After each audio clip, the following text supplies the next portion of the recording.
I thank the International Institute for Strategic Studies for convening this open, frank, and constructive conversation on pressing strategic issues confronting our region. I also thank the government of Singapore, especially Prime Minister Wong and Senior Minister Lee, for providing an environment that is conducive to this dialogue. The notion of Shangri-La conjures up a mystical sense of tranquility, of free souls living in peace and harmony. And it may sound like a wishful concept, but it is symbolic of a continuing dream, an international community that lives in peace, upholds the rule of law, and enables all nations to thrive in pursuit of their respective aspirations. We Filipinos are paragons of this dream. Our history reflects our commitment to the values that engender amity, fraternity, and sovereign equality amongst nations. Our commitment to peace and to the rule of law inheres in how we have defined our sovereign home. When we established our Commonwealth in 1935, we put together a constitution that defined our territory in accordance with the international treaties that became the basis of our archipelagic unity. The Treaty of Paris between Spain and the United States crystallized our islands into a cohesive whole. The Treaty of Washington clarified the extent of our sovereignty and patrimony and a line set by international powers. We sought to uphold and preserve the integrity of our country's physical unity through international law. Together with others, we put forward the archipelagic doctrine, which regards all archipelagic states as a single unit, with the waters around, between, and connecting their islands, irrespective of their breadth and dimension, forming part of their internal waters. This doctrine has since been enshrined in the 1982 United Nations Convention on the Law of the Sea, or the UNCLOS. The same convention also clarified the limits of each state's maritime zones and defined the extent with which they could exercise sovereignty, their sovereign rights, and jurisdiction over those zones. Accordingly, we have made a conscious effort to align our definition of our territory and our maritime zones with what international law permits and recognizes. This has been inscribed in Article 1 of our Constitution. As Senator, I was proud to co-sponsor our Archipelagic Baselines Law, which defines the basis of our maritime jurisdictions. As President, I look forward to signing our Maritime Zones Law, which will clarify the geographic extent of our maritime domain. Our efforts stand in stark contrast to assertive actions that aim to propagate excessive and baseless claims through force, intimidation, and deception. In the West Philippine Sea, we are on the front lines of efforts to assert the integrity of the UNCLOS as a constitution of the oceans. We have defined our territory and maritime zones in a manner befitting a responsible and law-abiding member of the international community. We have submitted our assertions to rigorous legal scrutiny by the world's leading jurists. So the lines that we draw in our waters are not derived from just our imagination, but from international law. We have on our side the 1982 UNCLOS and the binding 2016 Arbitral Award, which affirms what is ours by legal right. In this solid footing and through our clear moral ascendancy, we find the strength to do whatever it takes to protect our sovereign home, to the last square inch, to the last square millimeter. The life-giving waters of the West Philippine Sea flow in the blood of every Filipino. We cannot allow anyone to detach it from the totality of the maritime domain that renders our nation whole.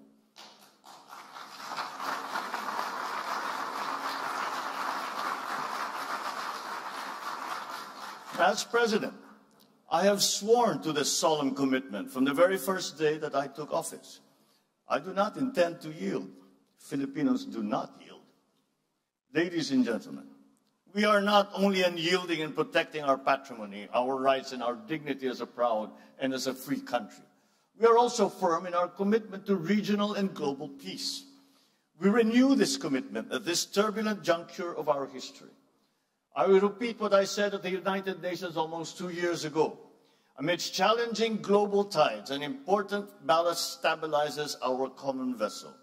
Our open, inclusive, and rules-based international order is governed by international law and informed by the principles of equity and of justice. For the past 79 years, this rules-based order has allowed our region to flourish. The stability and the predictability that it has engendered has been crucial to the success of the stories of our region, be it the post-war revival of Japan, the economic miracles of Korea in Southeast Asia, the rise of China and of India. When this world order was built in 1945, our forebears vowed to make the floors of the United Nations the last battlefield.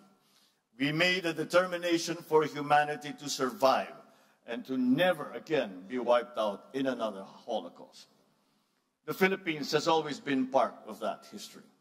Amidst the rubble of war, we were there, amongst the architects of the new peace. We stood on behalf of colonized peoples of Africa and Asia. We opposed attempts to dilute the inviolability of the right to self-determination. We helped enshrine the right to independence in the Charter of the United Nations. In 1982, we led our global community in unanimously adopting the Manila Declaration on the peaceful settlement of disputes. This affirmed that differences amongst nations must always be solved peacefully through legal and diplomatic processes, never through the threat or the use of force. Today, these norms are under significant stress. The world is facing a watershed moment. In our region, recent patterns of aggression and militarization and emerging arms races threaten our lands of promise with an uncertain future. In the midst of these significant shifts, I see 7 realities in the Indo Pacific. First, the future of our region will be determined by many nations, each with its own unique experiences and aspirations. Yet, their respective agencies are being challenged by attempts to undermine our faith in prevailing international norms. Second, the strategic competition between China and the United States is permeating the evolving regional landscape. This rivalry is constraining the strategic choices of regional states. This contest is exacerbating flashpoints and has created new security dilemmas. Third, the region looks to ASEAN as the institution that will hold the center amidst these evolving dynamics. Yet, challenges threaten our unity and our centrality. Fourth, as geopolitics continues to permeate the global governance infrastructure, the role of bridge builders have become increasingly important to forge decisive multilateral solutions. Fifth, the global commons will continue to be crucial to the security of all states in the region. Access of developing countries to the high seas and to outer space and the peaceful uses of science and technologies is crucial to international development. Sixth, climate change remains a deadly challenge for the region and for the world. It is the first truly global threat, and for the first time, we face a crisis that affects every single human being on Earth and requires action from every single human being as well. And finally, the development of advanced technologies is rapidly transforming human life and experience. These technologies will solve many of our old problems, but they are so powerful that they also have the potential to disrupt our political and our social orders. These 7 realities muddle the waters that we have to navigate in our collective journey as a community of nations. We cannot reverse course. We must persevere. We must push through. The current juncture does not call for a revision of the regional order. Instead, it calls for the reaffirmation of the wisdom of San Francisco in 1945, of Bangkok in 1967, and of Manila in 1982. Let us return to San Francisco and reaffirm the sovereign equality of all states. We must reject unjust narratives that seek to subsume distinct national interest in a so-called major country dynamic, which seeks to impose a hierarchy amongst nations. Those who came before us worked painstakingly throughout the last century to bury the era of spheres of influence and of buffer states. We should not allow its ghost to haunt our region once again. Let us also return to Bangkok and support ASEAN's effort to build a rules-based, people-oriented, and centered on regional community. Any state that professes a stake in the continued peace and stability of this region must respect ASEAN centrality, not only with words, but with action. All partnerships and arrangements must never displace or dilute, but rather uphold and complement ASEAN's central role. So let us return as well to Manila and reaffirm our common understanding of how international law governs the peaceful settlement of disputes. Amidst misleading narratives that seek to discredit international legal procedures, there is a need to reaffirm that those modalities are an expression of good faith. They are a service to the progressive development and codification of international law. They are never an unfriendly act. Ladies and gentlemen, the past inspires the needed clarity and foresight to confront the challenges of the present and to build a future to which we all aspire. From the achievements of San Francisco, Bangkok, Manila, we as a region draw our abiding compass. First, the sovereign equality of states must remain sacrosanct. Second, ASEAN and ASEAN-led processes must remain central.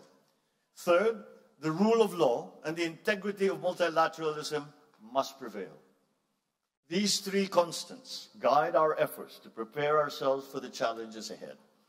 We need to begin by resoundingly rejecting misguided interpretations that paint our region as a mere theater of geopolitical rivalries. We are not mere bystanders to unfolding world events. We are the actors that drive those events. We are the main characters in our collective story. We are the owners of the narratives of our regional community. Thus, we reject any attempt to deny strategic agencies, especially by force, that seek to subordinate our interests to anyone else's. China's determining influence over the security situation and the economic evolution of this region is a permanent fact.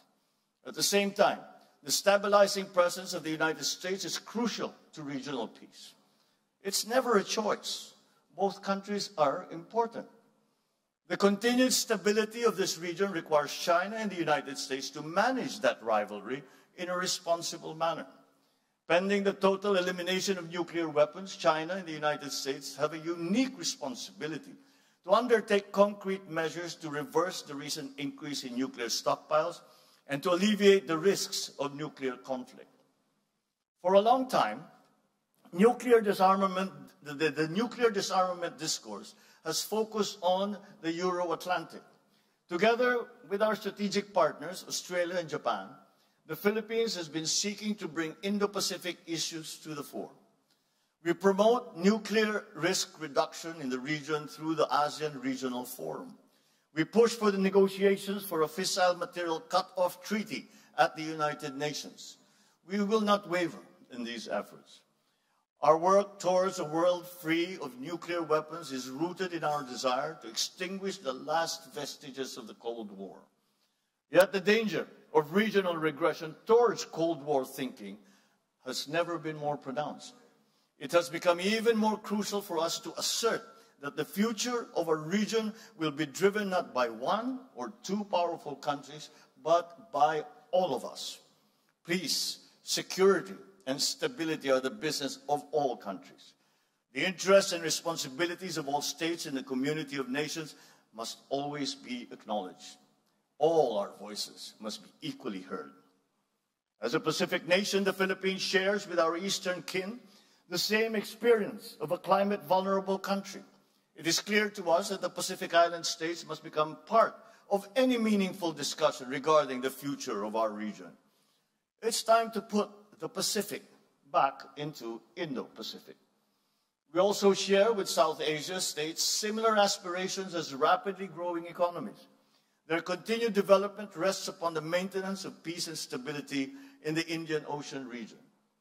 In the same vein, the economic security of East Asia depends upon the freedom of navigation and unimpeded passage in the South China Sea and in the East China Sea, and the stability of the Korean Peninsula and the Taiwan Strait. By virtue of geographic proximity and the presence of Filipinos in Taiwan, we have a legitimate interest in cross-strait issues.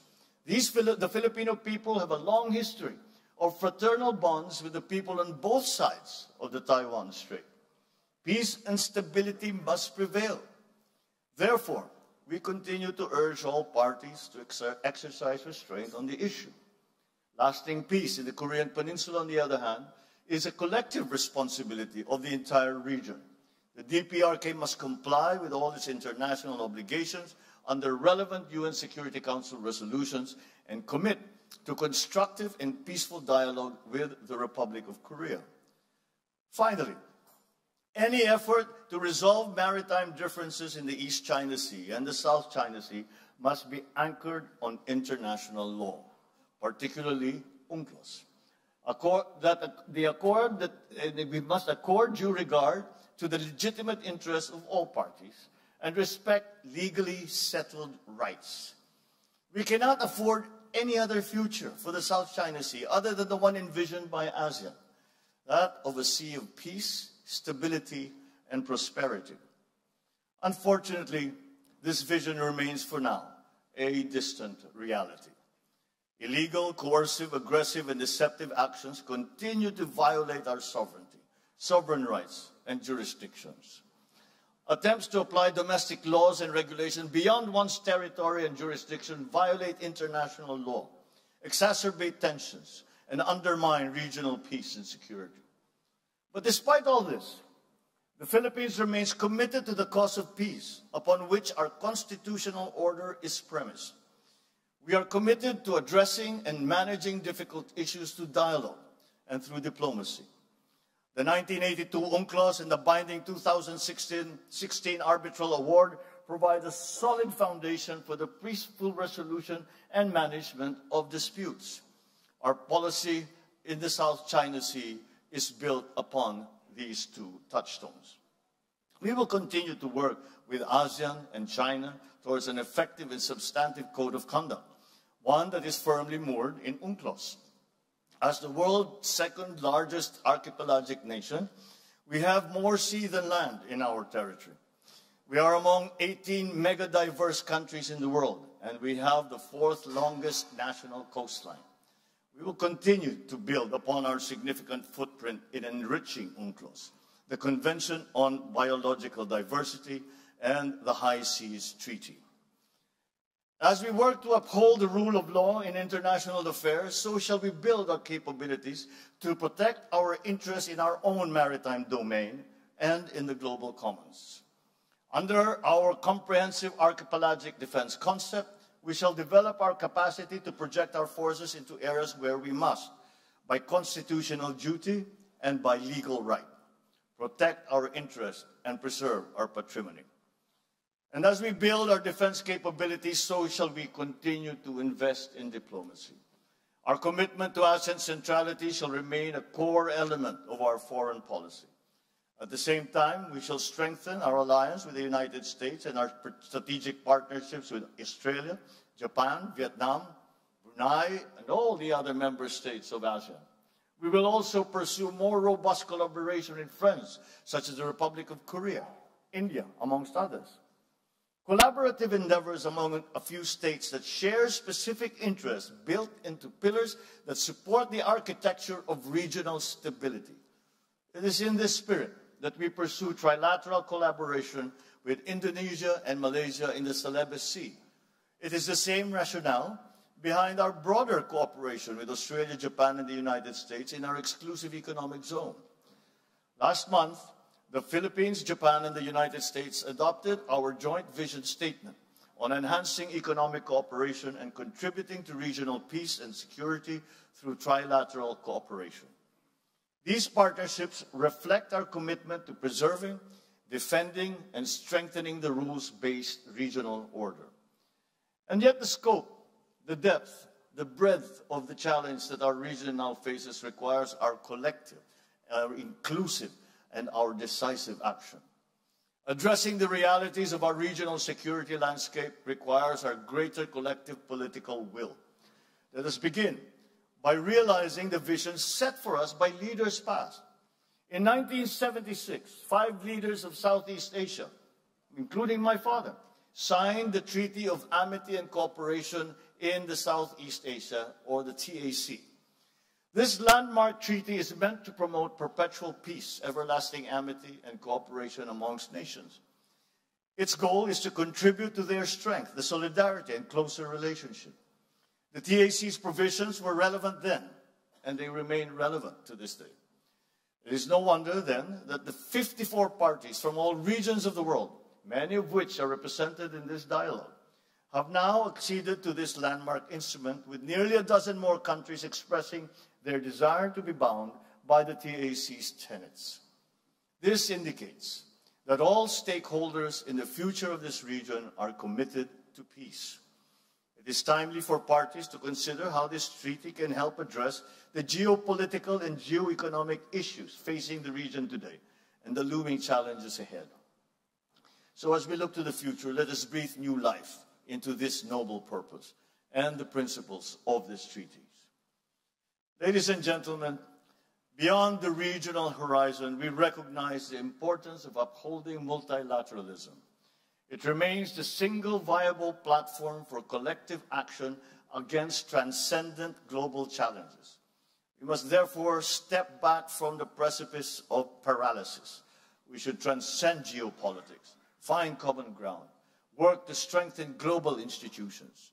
This requires active leadership on the part of middle powers, which have the capacity to cross political and ideological lines, forge genuine consensus, and lead credible efforts towards decisive multilateral solutions. I am proud of the Philippines' efforts to build bridges on issues ranging from climate action to disarmament and non-proliferation, from sustainable development to equitable global health cooperation. In all our multilateral engagements, we seek to bridge global conversations with our unique regional perspectives. Just as Indo Pacific states must determine our own destiny, so too must we be active participants in charting the future of the world. We must shape the rules. We must build those bridges. It is in this context that we are actively seeking to amplify Indo-Pacific voices in the context of global conversations on the issue of lethal autonomous weapon systems. We will likewise seek regional consensus regarding the development of norms of responsible behavior in outer space and in cyberspace. We will bring our experience as a trusted partner, credible pathfinder, and committed peacemaker when elected to the United Nations Security Council for the term of 2027 to 2028. My country has come a long way in our painstaking, often difficult, but steady journey towards the fulfillment of our people's aspirations.